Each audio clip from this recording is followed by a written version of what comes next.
Hello friends, मी शीतल तुमचं रुकी on the way या चॅनलवर स्वागत करत आहे. कसे आहात तुम्ही सर्वजण? आय होप तुम्हाला माझी चना मसाल्याची रेसिपी आवडली असेल.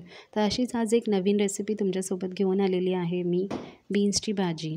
ही भाजी सिंपल आणि झटपट अशी बनते. तर याकरिता आपल्याला काय काय साहित्य लागणार आहेत ते बघून घेऊयात.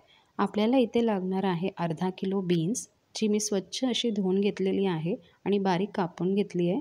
त्याचबरोबर इथे आपल्याला लागणार आहे 3-4 हिरव्या मिरच्या, त्याही बारीक कापून घ्यायच्या आहेत. इथे घेतलेल्या आहेत अख्ख्या लाल मिरच्या, या ऑप्शनल आहेत. कढीपत्ता घ्यायचा आहे, एक मोठा कांदा जो मी बारीक असा कापून घेतला आहे. त्याचबरोबर आपल्याला लागणार आहे कोथिंबीर आणि तेल. यानंतर आपल्याला लागणार आहे मोहरी आणि हळद आणि मीठ. इथे आपण घेणार आहोत ओलं खोबरं, ज्याला मी असं बारीक किसून घेतलेलं आहे. तर चला आपण गॅस ऑन करून घेऊया. गॅस ऑन करायचा आहे. त्यानंतर आपल्याला त्यात ॲड करायचं आहे तेल.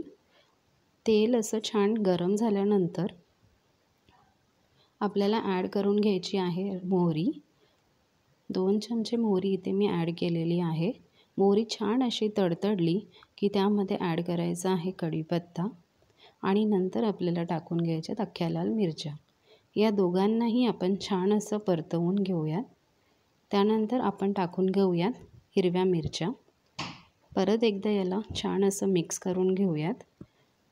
मिरच्या छान झालेल्या आहेत. त्यानंतर आपण टाकून घेऊयात कांदा. कांदा आपल्याला छान असा तांबूस रंग येईपर्यंत होऊ द्यायचा आहे. कांद्याला छान असा रंग आलेला आहे. त्यानंतर आपण टाकून घेऊयात मीठ आणि हळद. या दोघांनाही छान असं मिक्स करून घेऊयात. मसाला छान असा मिक्स झाल्यानंतर आपल्याला यात टाकून घ्यायची आहे कापलेली बीन्स. बीन्स टाकून घेतल्यानंतर यात आपण घालून घेणार आहोत पाणी. पाणी घातल्यानंतर आपल्याला भाजीला छानपैकी मिक्स करून घ्यायचं आहे आणि झाकण लावून 7 ते 8 मिनटं शिजवून घ्यायचं आहे. भाजी 7 ते 8 मिनटानंतर छान अशी शिजली आहे. तर आता आपण यामध्ये टाकून घेऊयात ओलं खोबरं आणि त्याचबरोबर आपण टाकून घेऊयात कोथिंबीर. भाजी एकदा छान मिक्स करून घेऊयात. अशा प्रकारे आपली बीन्सची भाजी तयार झालेली आहे. तर चला ताट वाढून घेऊयात. इथे मी चपात्यासुद्धा बनवून घेतलेल्या आहेत. चपात्या छान अशा झालेल्या आहेत माझ्या. त्याचबरोबर इथे मी सिंपल अशी डाळ बनवून घेतलेली आहे. तर कशी वाटली तुम्हाला माझी आजची रेसिपी? तर नक्की मला सबस्क्राईब करा आणि कमेंट करून सांगा. थँक्यू.